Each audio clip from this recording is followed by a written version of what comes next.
Hello everyone, I am Vinod Singh and welcome to the current exam.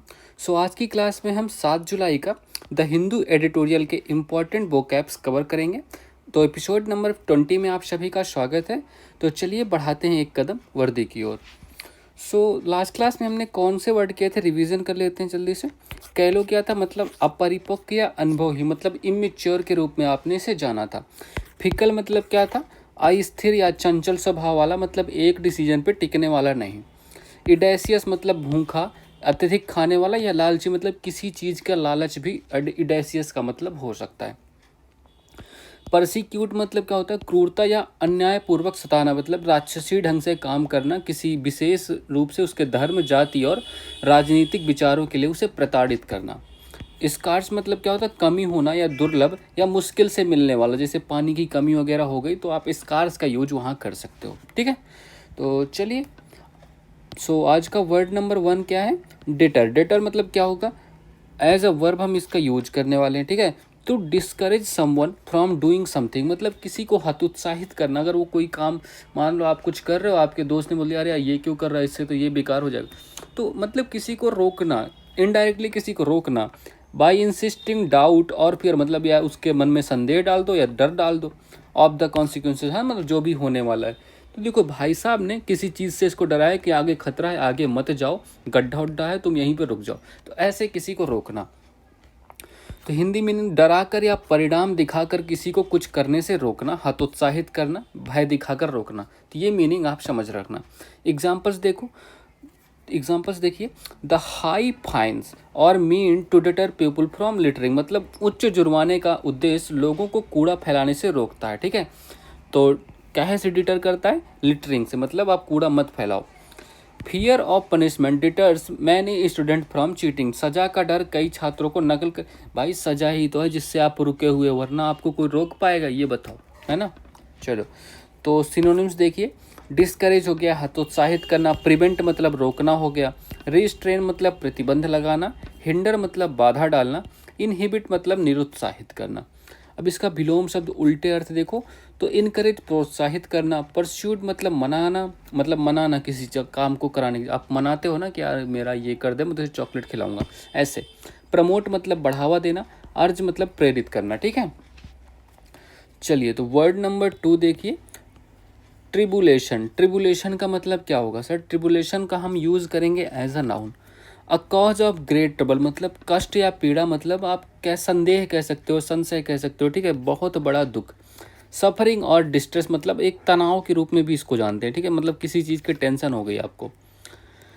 तो challenging और painful experience मतलब देख रहे हो आप इस बंदे को, ये परेशान है किसी चीज़ से, कष्ट या पीड़ा है काफ़ी ज़्यादा, इसको ट्रिबुलेशन में अपना जीवन व्यतीत कर रहा है। तो एग्जाम्पल देखिए, after years of tribulation she finally found peace, मतलब वर्षों की पीड़ा के बाद उसे अंततः शांति पाई। The refugees went through many tribulations before reaching safety, शरणार्थियों ने सुरक्षा पाने से पहले कई कष्टों का सामना किया। तो मतलब कष्ट, दुख, पीड़ा या तनाव के रूप में आप ट्रिबुलेशन की मीनिंग याद रखिएगा। चलिए तो इसके सिनोनिम्स देखो, सफरिंग मतलब हो गया पीड़ा, हार्डशिप मतलब कठिनाई, मिजरी मतलब दुख, ऑर्डियल मतलब परीक्षा, एडवर्सिटी मतलब विपत्ति। ठीक है, अब इसके विलोम शब्द देखो, कंफर्ट मतलब आराम, देखो किसी दुख से आपको विलोम करना है तो आप आराम, आनंद। ठीक है, तो प्लेजर आनंद, रिलीफ मतलब राहत, जॉय खुशी, एज मतलब सहजता। चलिए तो वर्ड नंबर 3 है आज का, फ्रेट। फ्रेट मतलब क्या सर, इसका हम वर्ब और नाउन दोनों तरह से हम इसका प्रयोग कर सकते हैं। ठीक है, तो एज अ वर्ब क्या मीनिंग होने वाली, टू बी विजिबली एनेक्सियस मतलब चिंता करना, परेशान होना। वरीड, इरिटेटेड मतलब ठीक है काफ़ी ज़्यादा परेशान हो गया, चिंता कर रहा है काफ़ी। और noun, a state of an anxiety और वरी मतलब चिंता या बेचैनी, हम एज अ नाउन और वर्ब दोनों तरह से यूज करने वाले हैं। तो इस बालक को देख के क्या लगता है, काफ़ी ज़्यादा बेचैन है या इसने कुछ ऐसा कांड कर दिया है कि अब डर रहा है ना, चिंतित है उस बारे में। एग्जाम्पल्स देखो, don't fret over things you can't control, मतलब उन चीज़ों को लेकर परेशान मत हो जो तुम्हारे बस में नहीं है। अब भाई वो जिसको जाना था वो चला गया, अब उसको तुम्हारे रोने धाने से या दिन भर सोचने से थोड़ी वो वापस आ रहा है ना। तो उस बारे में आप परेशान नहीं हो, जो चीज़ आप कंट्रोल नहीं कर सकते, देखो ये लॉ ऑफ यूनिवर्स है, उन चीज़ों के बारे में सोचो जो तुम्हारे वश में है। जिन चीज़ों को आप कंट्रोल नहीं कर सकते तो उनके बारे में शोक मनाना बेकार बात है ना। जितना जल्दी समझ जाओगे अच्छी बात है। She was in a constant fret about her exams, वह अपनी परीक्षाओं को लेकर लगातार चिंता में थी। ठीक है, ये अब सही बात है, इसके बारे में चिंता करो, ये तो तुम कर सकते हो कंट्रोल, है ना। चिंता से ज़्यादा उसके अमल करो, कैसे वो दूर किया जा सकता है। चलो तो इसको सिनोनिम्स देखो। वरी मतलब चिंता करना, फुश मतलब हड़बड़ाना, एगोनाइज मतलब व्याकुल होना, दुख से पीड़ित होना, ब्रूड मतलब चिंता में डूबे रहना, स्ट्यू मतलब खींचना। अब इसके विलोम शब्द देखो, एंटोनियम्स। रिलैक्स मतलब आराम करना, काम मतलब शांत रहना, शुद्ध मतलब सांत्वना देना, रिजॉइस मतलब आनंदित होना, बी कंटेंट मतलब संतुष्ट होना। ठीक है, चलिए वर्ड नंबर 4 देखिए, डोसाइल। डोकाइल मतलब क्या होता है? डोकाइल मतलब देखो, इसको हम एज अ एग्जेक्टिव यूज करने वाले हैं। अब इसकी मीनिंग क्या होगी? ईजिली थॉट मतलब ईजिली टॉट मतलब सीखने योग्य, लेड मतलब आपने किसी की बातें मानी, और मैनेज्ड, ओबेडिएंट और जेंटल इन नेचर मतलब आप विनम्र स्वभाव का व्यक्ति। ठीक है, सीखने योग्य, आज्ञाकारी, सहजता से नियंत्रित होने वाला मतलब आप किसी की बात सुनने वाले। अब ये देखो, इसका डॉगी है छोटू सा, इसका नाम रख देते हैं छोटू। तो इसने अपने छोटू को काफ़ी कंट्रोल में रखा है। वो आप जैसा आप बुलाते हो ना वैसे ही काम करते हैं। मुझे अच्छे लगते हैं ऐसे, तो ठीक लगे। एग्जाम्पल्स देखिए, the docile child followed every instruction without question मतलब वह आज्ञाकारी बच्चा बिना किसी सवाल के हर निर्देश का पालन करता है। Unlike wild horses this breed is calm and docile. ठीक है, तो ये मतलब समझ आ गया। जंगली घोड़ों के विपरीत यह नस्ल शांत और विनम्र होती है। चलिए इसी के समानार्थी शब्द देखते हैं, सिनोनिम्स। ओबीडियंट मतलब आज्ञाकारी हो गया, मीक मतलब विनम्र, सबमिसिव मतलब अधीनस्थ, टेम मतलब पालतू, कॉम्प्लिएंट मतलब सहमति देने वाला। एंटोनियम्स देखो, रिवेलियस मतलब विद्रोही, स्टबबर्न मतलब जिद्दी, डिफिएंट मतलब विरोधी, अनरूली मतलब अव्यवस्थित, वाइल्ड मतलब जंगली। ओके, चलिए वर्ड नंबर 5 देखिए, एसओएस। एसओएस मतलब क्या होगा सर? ये एज अ वर्ब हम इसका यूज करेंगे। ठीक है, एज अ वर्ब। अब इसका मीनिंग क्या होता है? To make an unpleasant feeling मतलब उतनी अच्छी व्यवहार नहीं है, मतलब कुछ कम हो रहा है। लेस इंटेंस, टू सूदे, रिलीव और एज पेन, फियर और वरी। ठीक है, मतलब देखो कम करना। आप जैसे किसी चिंता में डूबे हुए हो, ठीक है, चिंता में डूबे हुए आप बैठे हो, आपकी गर्लफ्रेंड या बॉयफ्रेंड आपको छोड़ के चला या हुआ है, महिला मित्र या पुरुष मित्र कह लो। ठीक है, आपको अच्छा लगेगा सुनने। तो कोई आपका दोस्त आपको कंधा देने आता है ना, तो उसको कहते हैं आप अपना शांत कर रहा है, आपको राहत दे रहा है। दुख, डर या चिंता या पीड़ा को कम करना मतलब एश्योर्ज। ठीक है, एग्जाम्पल्स देखिए इसके। He tried to assure her fears by telling her everything would be fine.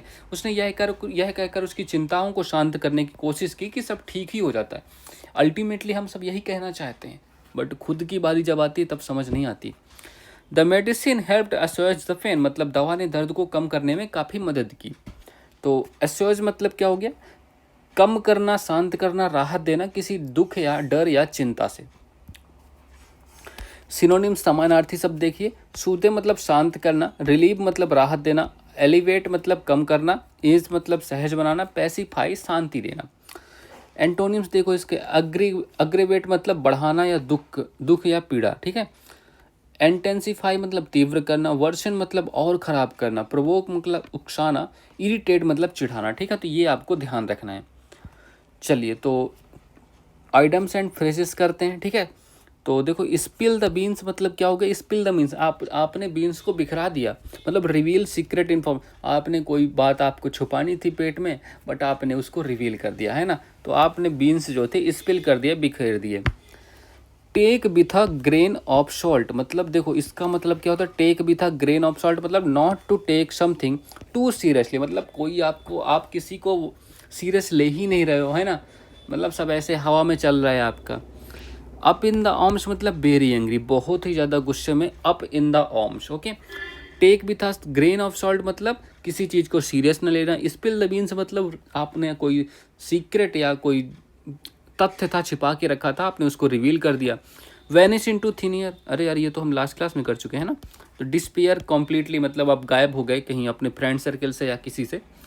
Wear one's heart on one's sleeve. ठीक है, देखो इसका मतलब क्या होगा? सो वंस इमोशंस ओपनली मतलब इमोशंस जो हैं, अपने इमोशंस ओपनली दिखाना। ठीक है, तो ये आपको ध्यान रखना है इन सब का।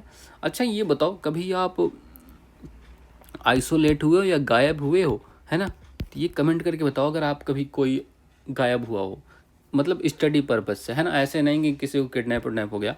चलो, तो ये ध्यान रखिएगा। तो आज का होमवर्क, अच्छा कल वाला होमवर्क था, कल वाला होमवर्क का आंसर था ईज, ठीक है? जिसने भी आंसर किया था इस सबका करेक्ट है, बट कुछ लोगों का गलत था, मैंने उनको रिप्लाई करके बताया, ठीक है?